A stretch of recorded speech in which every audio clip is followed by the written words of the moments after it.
Bismillahirrahmanirrahim. Assalamualaikum warahmatullahi wabarakatuh.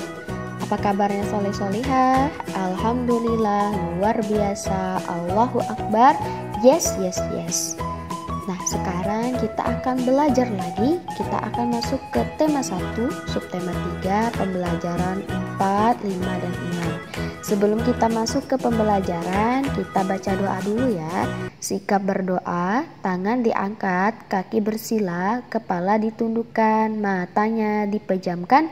Berdoa mulai. Bismillahirrahmanirrahim. Raditu billahi rabba wa bil islami dina wa bi muhammadin nabiyya wa rasula. Rabbi zidni ilma warzuqni fahma. Amin. Nah, sekarang sudah siap belajar solih-solihah? Let's start it.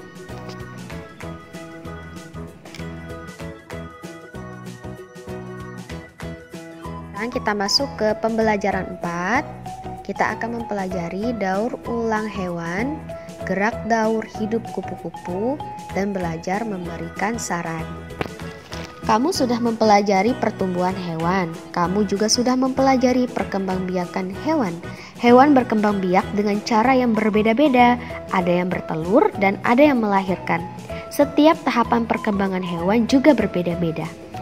Nah, perhatikan gambar berikut ini. Gambar apa itu?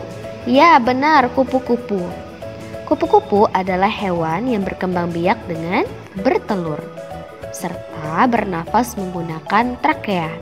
Setiap serangga umumnya bernafas menggunakan trakea, seperti kupu-kupu dan juga belalang.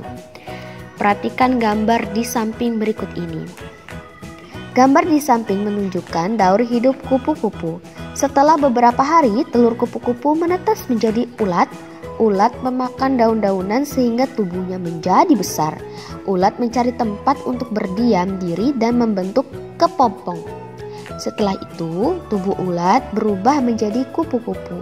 Semua makhluk hidup memiliki daur hidup. Masya Allah, betapa sempurnanya ya ciptaan Allah.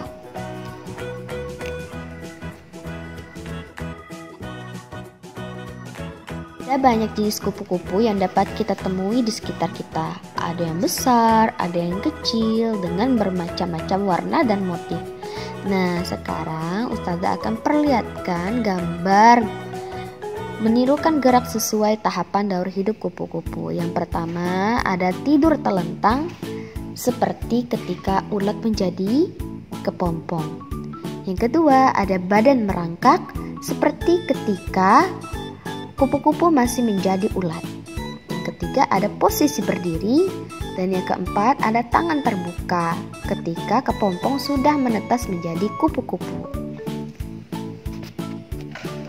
Nah, sekarang coba kalian praktekkan gerak ini satu persatu ya.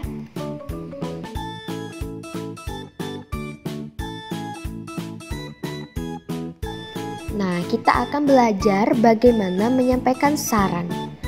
Sekarang Ustazah tanya dulu, apa kalian sudah tahu apa itu saran? Saran adalah sebuah solusi yang ditujukan untuk menyelesaikan permasalahan yang dihadapi. Nah, perhatikan gambar berikut ini. Sudah 2 hari Dino tidak masuk sekolah karena sakit. Teman-teman pun menjenguknya. Alhamdulillah, dia sudah agak baikan. Namun teman-temannya tetap memberikan saran kepada Dino. Sebaiknya hari ini kamu beristirahat dan makan yang cukup ya Dino. Memberi saran dengan baik terhadap teman juga termasuk sikap menghargai teman. Kita harus memberikan saran yang baik jika melihat teman kita melakukan hal yang salah atau keliru. Ini kita lakukan sebagai tanda kita menyayangi teman. Menyayangi teman termasuk pengamalan sila kedua Pancasila yang berbunyi kemanusiaan yang adil dan beradab.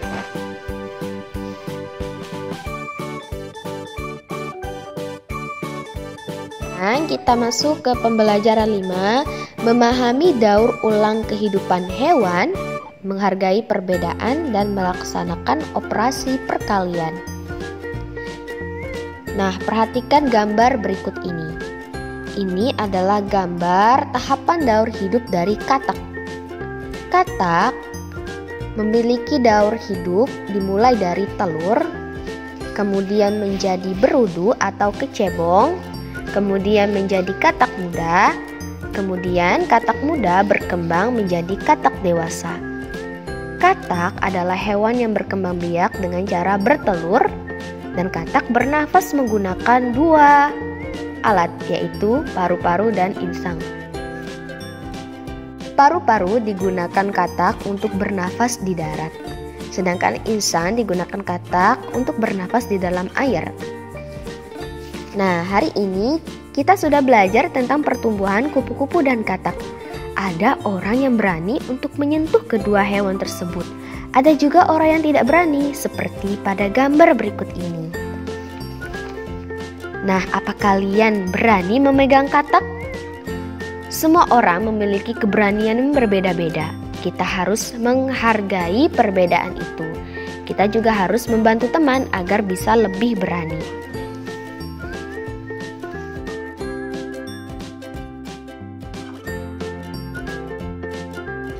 Nah, sekarang perhatikan gambar yang muncul berikut ini. Hah, hewan apa ini?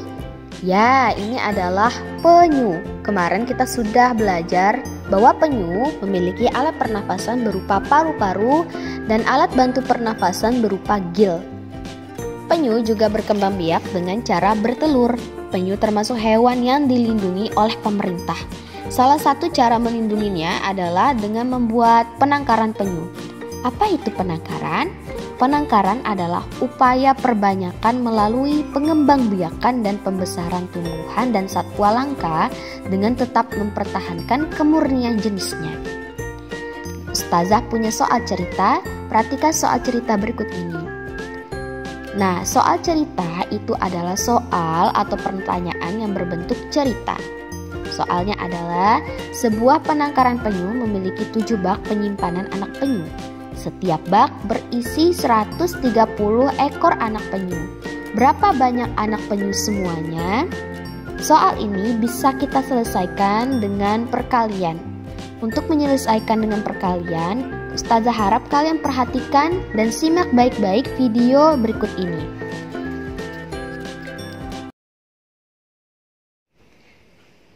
Sekarang perhatikan cara mengoperasikan perkalian berikut ini.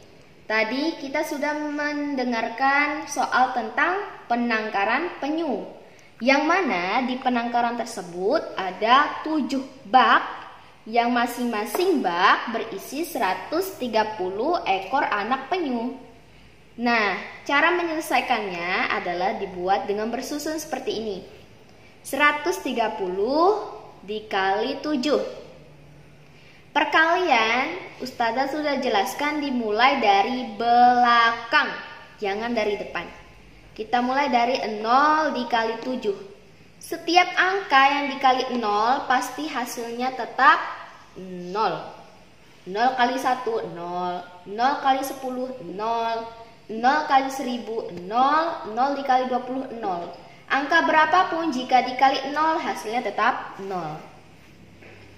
3 dikali 7, 21. 1 ditaruh di belakang atau di bawah. 2 ditaruh di atas 1.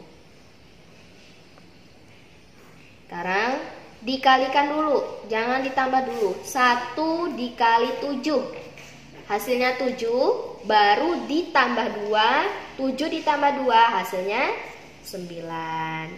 Jadi seluruh anak penyu yang ada di penangkaran adalah 910 ekor. Nah, untuk kalian lebih memahami perkalian, perhatikan lagi soal berikut ini. 0 dikali 4, 0. 0 dikali 4, 0. 3 dikali 4, 12. Kenapa dua-dua angka di sini harus ditulis di bawah? Karena setelah angka 3 tidak ada angka lagi. Kecuali kalau setelah angka 3 atau di depan angka 3 ada angka lagi. Nah, baru 1 yang ini kita naikkan. Tapi karena di depan sudah tidak ada angka lagi, maka 12-nya kita langsung tulis menjadi 1200. Sekarang kita masuk ke pembelajaran 6, memahami daur ulang kehidupan nyamuk, mempelajari poster, belajar menyampaikan saran yang baik, dan mengoperasikan perkalian. Nah, perhatikan gambar berikut ini. Gambar ini adalah daur hidup dari nyamuk. Pertumbuhan nyamuk dimulai dari telur yang dikeluarkan oleh nyamuk dewasa melalui media air. Telur berada di air, kemudian menjadi jentik-jentik. Jentik-jentik tumbuh menjadi pupa atau kepompong.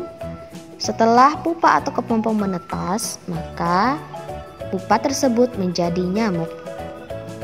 Tahapan perkembangan nyamuk berlangsung cepat dan terjadi pada media air.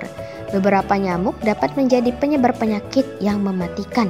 Contoh penyakit yang ditularkan nyamuk adalah demam berdarah. Penyakit demam berdarah dapat mengakibatkan kematian. Selain demam berdarah, banyak lagi penyakit lain yang ditularkan oleh nyamuk. Salah satu penyebab berkembangnya nyamuk adalah banyaknya genangan air. Apa yang harus kita lakukan agar tidak terjangkit demam berdarah? Yang pertama, kita harus selalu membersihkan lingkungan.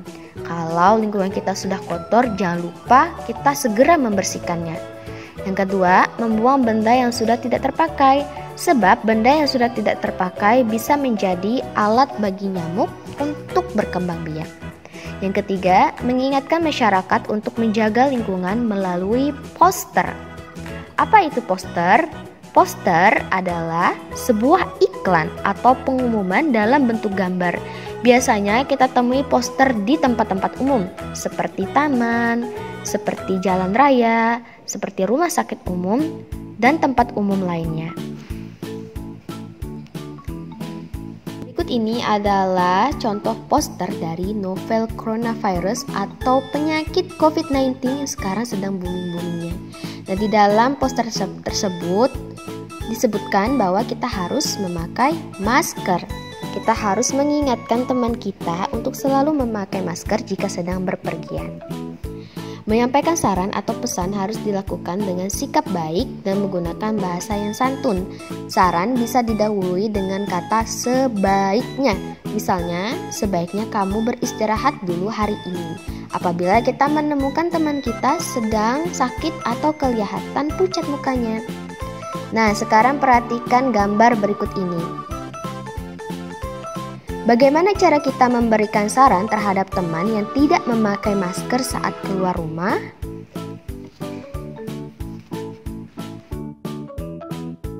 Bagaimana pembelajarannya hari ini? Apakah seru? Apakah sulit? Sampai jumpa ya di pembelajaran selanjutnya. Kita berdoa dulu ya soleh-solehah. Sikap berdoa, tangan diangkat, kaki dirapatkan, kepala ditundukkan, matanya dipejamkan. Berdoa, mulai doa setelah belajar. Bismillahirrohmanirrohim. Wal asr innal insana lafi khusr illal ladzina amanu wa amilus sholihati wa tawassaw bil haqq wa tawassaw bis sabr. Doa penutup majelis. Subhanakallahumma wa bihamdika asyhadu alla ilaha illa anta astaghfiruka wa atubu ilaik. Assalamualaikum warahmatullahi wabarakatuh.